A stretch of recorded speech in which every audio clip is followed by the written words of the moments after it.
should you sharpen your footage? This is a very interesting and kind of a nuanced answer. So the first thing you have to ask yourself is, what camera is this footage from? I shot this on a Sony FX3. The Sony FX3 has a very soft look, which I like. That's very great. Most cinema cameras will.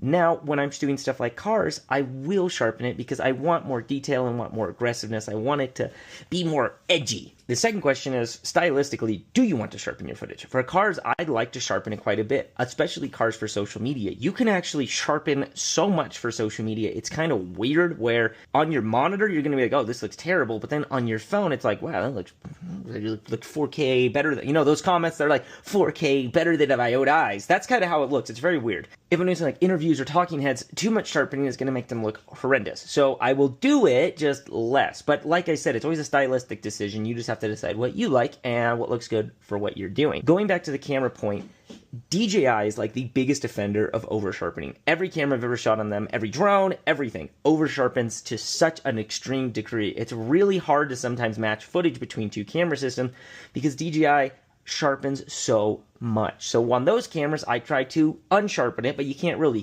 unbake a cake. You can try and you can get close, but you will never get it to look quite right. So, like I said, at the end of the day, it's a stylistic decision. Sharpening, like all things in video editing, is just another tool to create a different look. So, should you do it? Sure. I'll make a video showing you how to sharpen really, really great in Resolve.